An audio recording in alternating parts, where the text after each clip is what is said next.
एक परिवार है जिसमें परिवार का मुखी आया हर रोज अपने परिवार के सदस्यों के साथ लड़ाई झगड़ा करता था। और लड़ाई झगड़ा भी तब करता था जब वो शराब पी लेता था और शराब में धुत हो जाता था, जिसको कुछ भी होश हवस कुछ भी नहीं रहता था। वो घर आने के बाद उसको ये नहीं मालूम पड़ता था कि वो किसके साथ बात कर रहा है या किसके साथ लड़ाई कर रहा है। और ये उसका एक दिन का नहीं बल्कि रोज का यही नाटक था, उसकी रोज की यही आदत थी। जब भी घर पे आए शराब पी के वो अपने परिवार वालों के साथ लड़ाई झगड़ा करता था और मारता पीटता वो अलग से।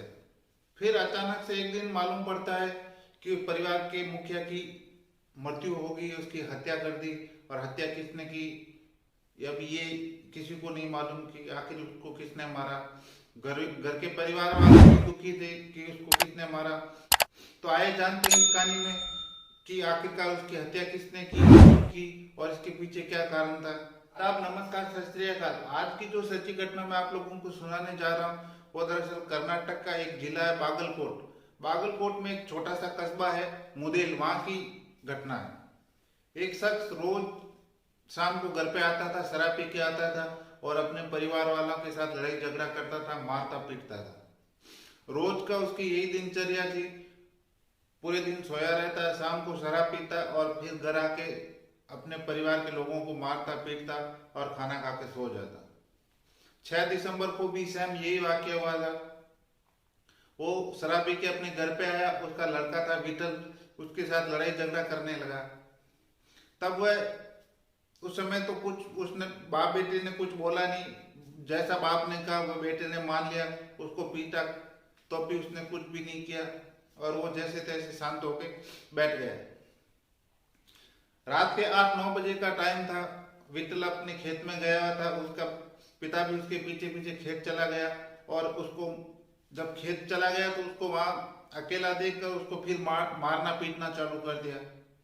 अब वह शांत नहीं रहने वाला था, शांत नहीं बैठने वाला था, क्योंकि उसके पानी सर के ऊपर से निकल चुका था।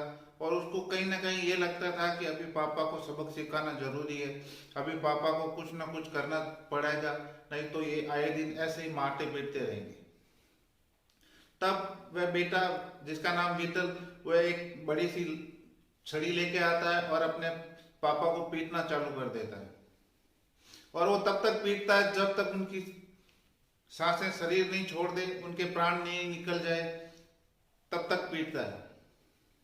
जब उसको मालूम पड़ता है कि उसके पापा मर गए हैं, उनकी हत्या हो चुकी है, उनकी जान निकल चुकी है, तब वह घबरा जाता है और ये सोचता है कि अभी इस बॉडी को कहाँ छिपाऊं, क्या करूं, किसको बताऊं। तब उसके दिमाग में एक आइडिया आता है कि क्यों ना उसको एक अपने जो खेत में एक बोरवेल बना वहां पे उनको डाल दूं। तब वह उनकी बॉडी को, लाश को बोरवेल तक लेके जाता है और वहां बोरवेल में धकेलने की कोशिश करता है, लेकिन बोरवेल का मुंह छोटा होने के कारण उसकी बॉडी उसमें नहीं जाती। तब वह एक कुल्हाड़ी लेके आता है और कुल्हाड़ी से अपने तब वह कुल्हाड़ी लेके आता है और कुल्हाड़ी से अपने पापा के 30 टुकड़े करता है और 30 टुकड़े करके एक एक टुकड़े को बोरवेल में डाल देता है। बोरवेल में डाल देने के बाद वो वहां से फरार हो जाता है। और फिर 5 दिन के बाद वापस फिर घर पे लौट के आता है। 10 दिसंबर को घर पे लौट के आता है। जब घर पे लौट के आता है तो परिवार के लोग पूछते हैं कितने दिन तू कहाँ गया था, और तू तो गया तो ठीक है, लेकिन तेरे पापा भी 10 दिन, पिछले 5 दिन से घर नहीं आ रहे, वो भी तेरे साथ में गए थे क्या। तब विठल बताता है कि मेरी और पापा की 6 दिसंबर को लड़ाई हो गई थी। लड़ाई कुछ ज्यादा हो गई थी तो मैं पापा को कुछ ज्यादा बोल दिया था, इसके लिए घर छोड़ के चला गया था। तब मेरे को अभी लगा कि 5 दिन के बाद मामला शांत हो गया होगा, इसके लिए मैं वापस लौट आया। लेकिन वो घर वाले बताते हैं कि तू तो लौट आया लेकिन तेरे पापा अभी भी लौट के नहीं आए। तब घर वालों को कहीं ना कहीं संदेह होता है कि कुछ न कुछ विठल नहीं किया होगा। तब पुलिस में कंप्लेन करते हैं। जब पुलिस में कंप्लेन करते हैं और उसकी पूरी बात बताते हैं कि उसके 6 दिसंबर को क्या हुआ था, तब पुलिस विठल से पूछताछ करती है। जब पहली पूछताछ में तो कुछ बताता नहीं, जब सख्ती से पूछताछ करती है पुलिस, तब वो अपना राज बता देता, अपना मुंह खोलता और कहता कि मैंने अपने पापा की हत्या कर दी है और हत्या करने के बाद उनके शरीर के टुकड़े करके उसको बोरवेल में डाल दिया है। अब पुलिस, जैसा विठल ने बताया था, उसके बेटे ने बताया था, जेसीबी से बोरवेल की खुदाई करती है, तब वहां से उसके शरीर के टुकड़े निकलते हैं, लेकिन पूरे तो नहीं, लेकिन मैक्सिमम ज्यादा से ज्यादा टुकड़े मिल जाते हैं वहां से।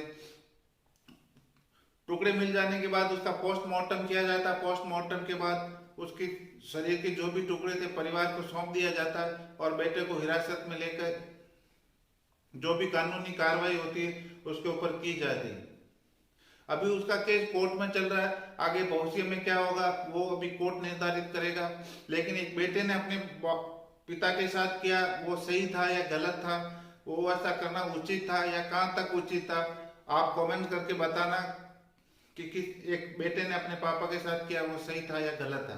अगर आप लोगों को ये कहानी अच्छी लगी हो तो लाइक करना, शेयर करना और चैनल को सब्सक्राइब करना। मिलते हैं किसी एक नई क्राइम कहानी के साथ, तब तक सुरक्षित रहिए, सेफ रहिए।